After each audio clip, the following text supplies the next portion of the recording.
नमस्कार, India voice देख रहे हैं। मैं हूं आपके साथ दीक्षा चौधरी। सीधे लिए चलते हैं आपको राज्यसभा, जहां कार्रवाई राज्यसभा की शुरू हो चुकी है। आज चर्चा करने की अनुमति दी है और ये चलचित्र संशोधन विधेयक 2023 ये अपने आप में बहुत महत्वपूर्ण है, क्योंकि आदरणीय उपसभापति जी सिनेमाटोग्राफ एक्ट 1952 के बाद अगर कोई बड़े संशोधन हुए तो 84 में लास्ट बड़ा संशोधन हुआ था। लगभग 4 दशक बीत गए। इन 4 दशकों में बहुत सारा टेक्नोलॉजी में बदलाव भी आया, देखने वालों की संख्या भी बहुत बड़ी है और दुनिया भर में भी भारतीय फिल्म इंडस्ट्री की साख बड़ी है। आज दुनिया में सबसे ज्यादा फिल्में बनाने वाला कोई देश है तो हमारा भारत आज दुनिया में सबसे ज्यादा फिल्में बनाने वाला देश है। और माननीय उपसभापति जी, यही नहीं, अगर मैं इसी साल की बात करूं, भारतीय फिल्म इंडस्ट्री ने ऑस्कर्स में भी, चाहे हमारी स्मॉल डॉक्यूमेंट्री में द एलिफेंट विस्परर्स और आरआरआर ने फिल्म के रूप में पूरी दुनिया भर में धूम मचाई और भारत के लिए ऑस्कर जीतने का भी काम किया। ये भारतीय फिल्म इंडस्ट्री की एक बहुत बड़ी, जब हम 40 वर्षों के बाद कोई बड़ा संशोधन ला रहे हैं और मैं एक तरह से कहूं कि बिल को एक बड़े नए रूप में पेश कर रहे हैं, तो विपक्ष का ये रवैया देख के लगता है ना ये फिल्म जगत के पक्ष में है, ना भारत के सॉफ्ट पावर के रूप में उभरने के पक्ष में है। ये खुद तो इतने वर्षों में कुछ नहीं कर पाए, लेकिन आज जब इस बिल पर चर्चा होगी तो माननीय उपसभापति जी देखने को मिलेगा कि ये बिल केवल किसी प्रोड्यूसर डायरेक्टर तक सीमित नहीं है। ये छोटे से छोटे स्पॉट बॉय से लेकर मेकअप मैन से लेकर एक स्टंट आर्टिस्ट से लेकर कोरियोग्राफर तक और एक लाइट्स। मैं आज की कार्यसूची में क्रम संख्या 8 पर मेरे नाम के समक्ष यथा सूचीबद्ध सरकारी आश्वासनों संबंधी समिति का 83वां, 84वां, 85वां, 86वां, 87वां, 88वां, 89वां और 90वां प्रतिवेदन हिंदी और अंग्रेजी में प्रस्तुत करता हूं। Item number 9 Shri Jayant Sinha ji. Present a copy each of the 7 reports, Hindi and English versions of the Standing Committee on Finance, as listed against my name at serial number 9 in today's revised order paper. Item number 10 Shrimati Geetaben Rathwa ji. नमस्कार सभापति महोदय, मैं आज की कार्यसूची में मेरे नाम के सन्मुख यथा सूची मैं बाद में जरूर बोलूंगा, लेकिन प्रमुख 3 बातें अगर इस बिल के लिए मैं कहूं कि क्यों लाना पड़ा अमेंडमेंट्स को। पहला तो जो अनऑथोराइज्ड रिकॉर्डिंग होती थी, वर्षों पहले कैमकॉर्डर के साथ होती थी, लेकिन समय के साथ वीडियो रिकॉर्डिंग भी आई, मोबाइल फोन भी आए, अलग अलग तरीके आए। इंटरनेट के जमाने में आज इसका दुरुपयोग करके पायरेसी को और बढ़ावा दिया जाता है। पायरेसी को रोकने के लिए हम इसको लाए हैं। दूसरा, लाइसेंसिंग के प्रोसीजर को और सरल करने के लिए इस बिल के माध्यम से बल मिलेगा। और तीसरा, जो हाई कोर्ट और सुप्रीम कोर्ट की जजमेंट्स है उसके साथ हार्मोनाइज करने का काम हमने इसके माध्यम से किया है। मैं विस्तार में इसमें पूरी बात कहूंगा, लेकिन एक बात और जरूर कहूंगा, जब धारा 370-35 से हटाने का समय 70 साल में किसी ने प्रयास नहीं किया, धारा 370-35 से सदा के लिए समाप्त करने का काम भी 2019 में मोदी सरकार ने किया।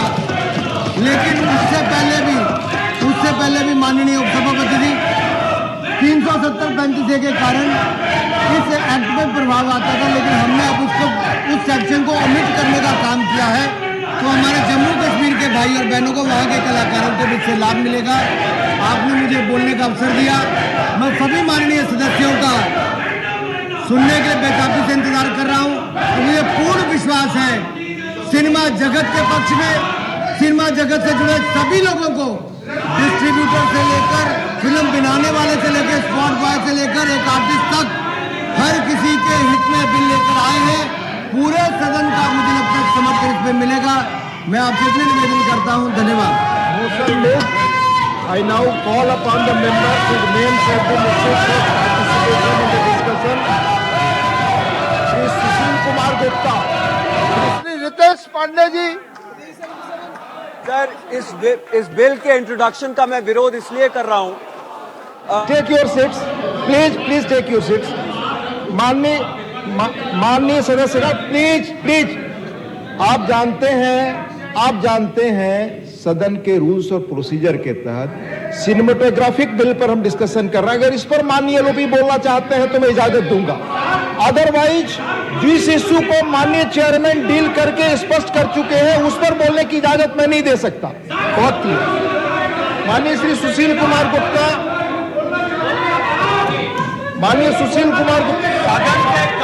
अगर इस बिल पर बोलेंगे माननीय लोग भी तो मैं इजाजत दूंगा।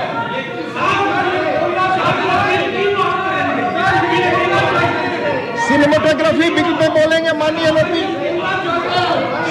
इस बिल पर बोलना चाहते हैं माननीय लोग प्लीज।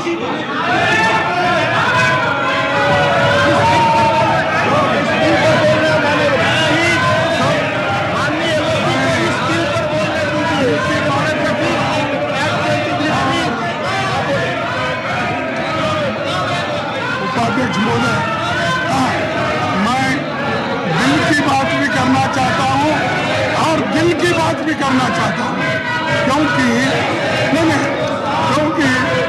मणिपुर में इतना साफ Manipur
The states have no right over the minerals in the offshore areas, and there is no question of legislative competence. मैं ये भी कहना चाहता हूँ कि पहले इनके कालखंड में अलॉटमेंट के रूट से इन्होंने अलॉटमेंट के route first come first serve discretion route से देता था। हम लोग इसका जब इन लोगों ने अलॉट किया, बाद में इसमें सीबीआई इंक्वायरी हो गया, इलीगल के कारण सीबीआई इंक्वायरी हो गया, चार्जशीट हो गया, सब कुछ हो गया। Now we are trying to clear make the very transparent system of only through auction. This is the only thing we are bringing, and there is no question of any competence arises. This parliament has got full competence. Therefore, I request you to kindly allow to introduce the bill. प्रश्न है कि विधेयक को पुरस्कृत करने की अनुमति प्रदान की जाए। जो सदस्य इसके पक्ष में है वो हाँ कहे, जो सदस्य विरोध में है वो ना कहे। मेरे विचार में निर्णय हाँ वालों के पक्ष में हुआ, हाँ वालों के पक्ष में हुआ। माननीय मंत्री जी विधेयक को पुरस्कृत करें। Sir, I introduce the bill, sir. Thank you. नियम 377 के अधीन सभा पटल पर रखे जाने वाले मामलों के संबंध में अध्यक्ष पीठ द्वारा की जाने पूरे सिनेमा जगत के लिए है सर, एक एक शब्द बहुत महत्वपूर्ण रहेगा। डॉक्टर प्रशांत नंदा जी, आप शुरू से बोले, माननीय मंत्री जी आपको सुनना चाहते हैं, please. Sir, and I thank the Honorable Minister. I would like to tell you that this is a subject very close to my heart, because I am in the film industry for the last 60 years. I have made film, I have seen film, I have seen my film. Sir, Speaker sir, I rise to apprise this august House of the key foreign policy engagements and initiatives taken by India since the budget session which ended on 6 April 2023. The period witnessed several crucial high-level diplomatic engagements, including interactions of the Honorable President, the Honorable Vice President, and the Honorable Prime Minister with foreign counterparts in India and abroad. I myself visited a number of nations, as did our ministers of state. And we received many of our foreign colleagues here in India. Through these efforts at multiple levels, we were able to advance our national objectives and interests in a volatile and uncertain world. In terms of the diplomatic engagements of the Honorable President, she hosted the King of Cambodia from May 29 to 31 on his first state visit to India.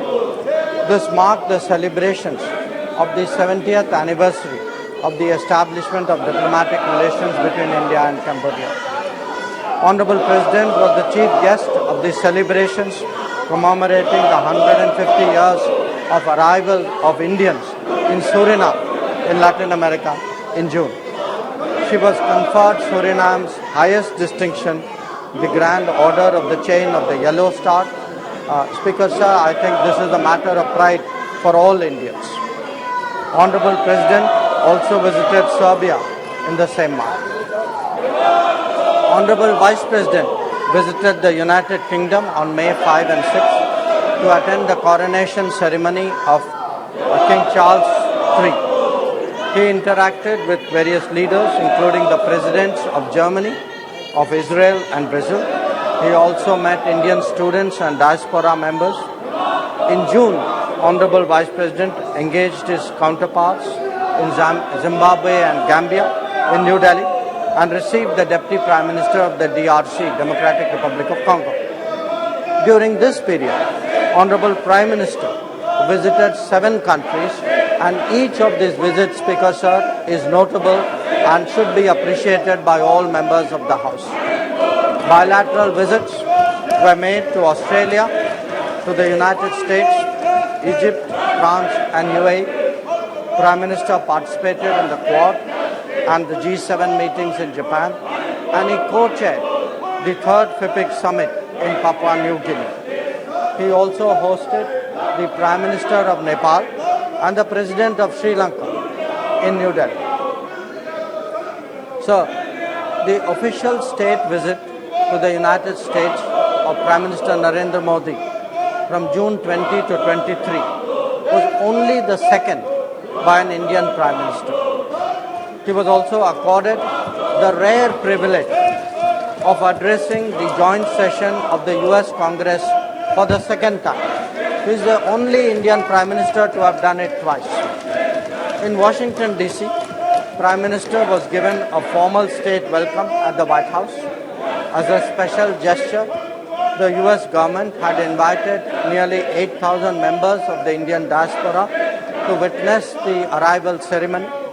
Prime Minister held bilateral talks with the US President on June 22nd. President Biden hosted both a state dinner and a private dinner in honor of the Prime Minister at the White House. The Prime Minister interacted with CEOs of tech companies individually, as also in a round table that he and President Biden co-chaired. He invited them to strengthen their presence in India and their operations here. Prime Minister addressed young entrepreneurs and participated in a skill and innovation meeting along with the First Lady, Dr. Jill Biden. Sir, this was truly a path-breaking visit, and I would like to highlight the key outcomes which are reflected in the joint statement. They are: 1. Both sides agreed to augment technology cooperation, especially through the initiative for critical and emerging technologies, which focus on artificial intelligence, semiconductors, space, quantum and telecom. India was included as a member in the Mineral Security Partnership, which aims to accelerate the development of critical energy mineral supply chains. 2. Under a Defence Industrial Cooperation Roadmap, the defense industries and startups of both countries announced their intent to engage in co-production and other activities. A US company, GE Aerospace, announced that they would manufacture jet engines in India through the transfer of technology to Hindustan Aeronautics Limited for our light combat aircraft production. So this is a very, very important outcome. It has been our effort as a country to try to get engine manufacturing for the last 40 years.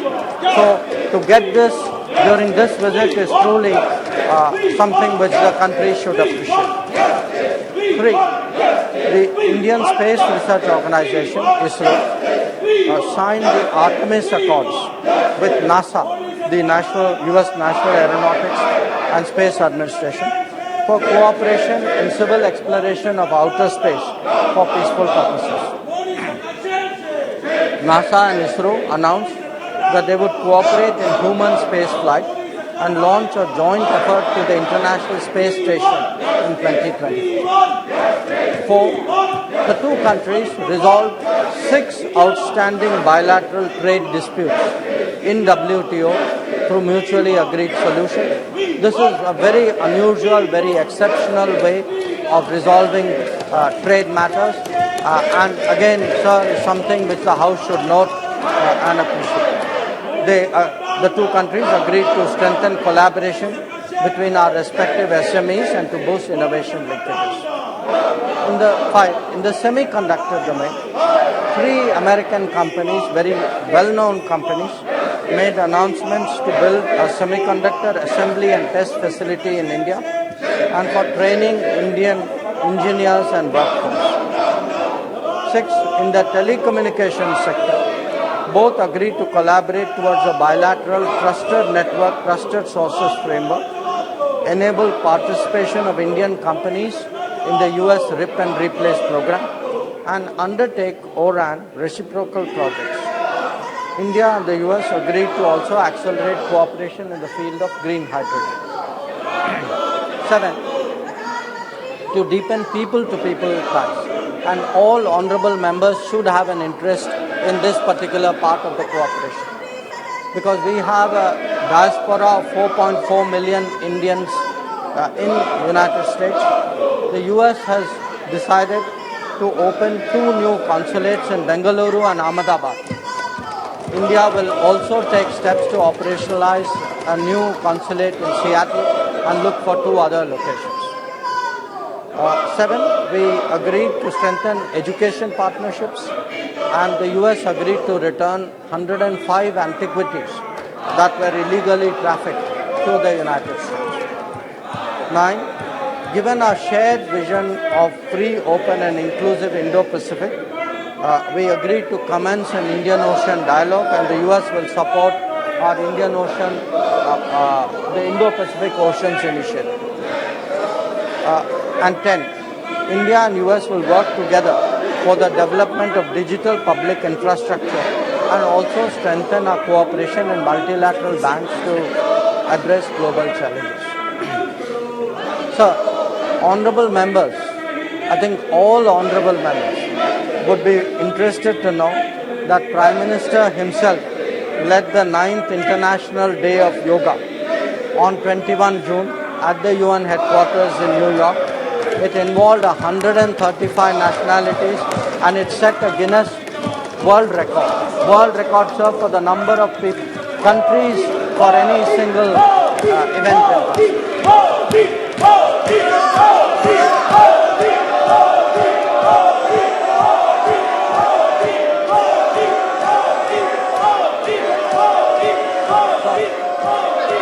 मंत्री जी बोल रहे हैं।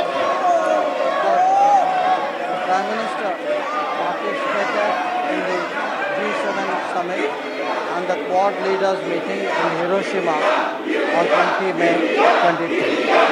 At the Quad meeting, the leaders reviewed recent developments in the Indo-Pacific and discussed opportunities for Quad to work further on its priorities.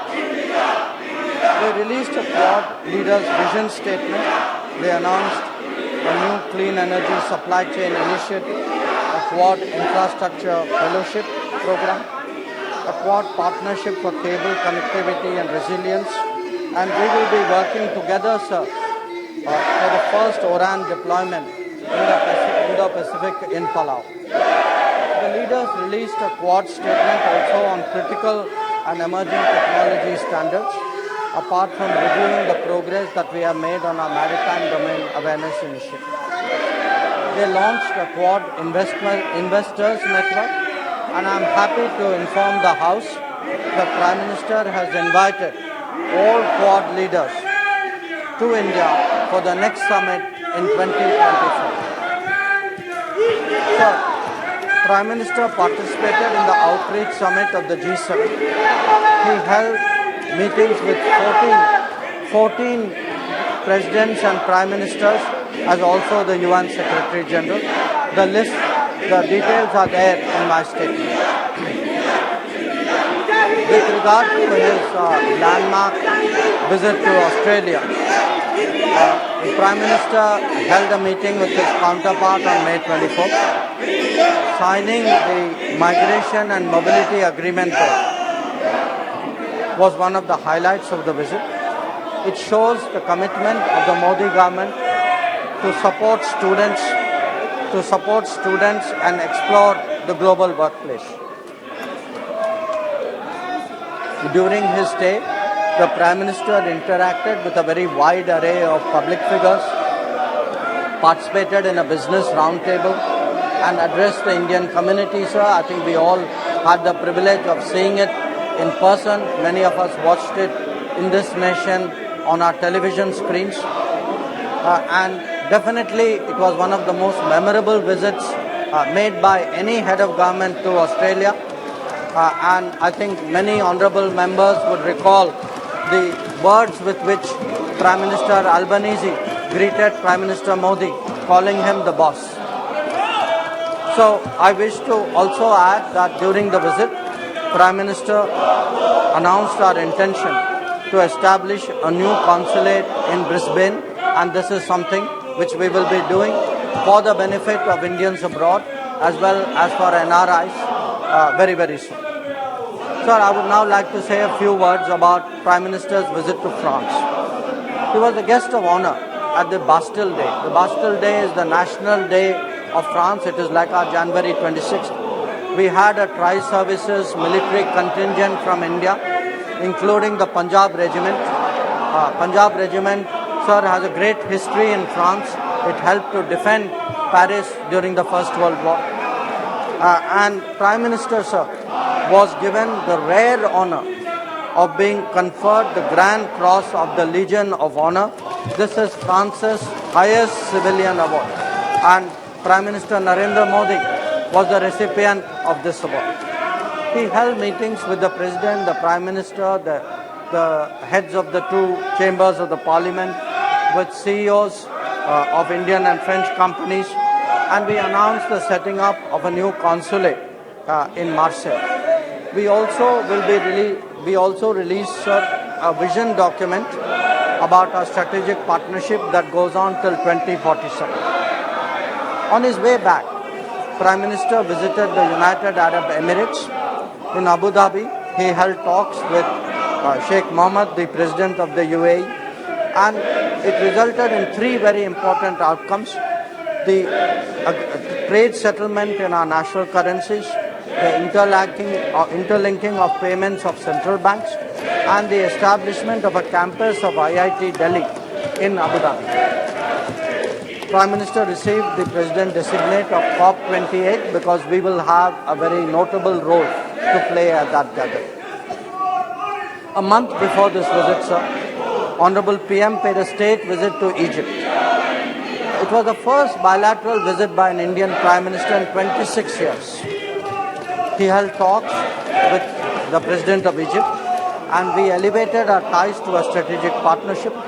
We signed agreements in agriculture, in preservation of monuments, archaeological sites, in competition laws. We announced direct flights between Delhi and Cairo, and a center of excellence of IT in Cairo. In a special ceremony, sir, this should be a matter of great pride for all Indians, for all members of this House. Prime Minister was conferred the Order of the Nile, which is the highest state honor of Egypt.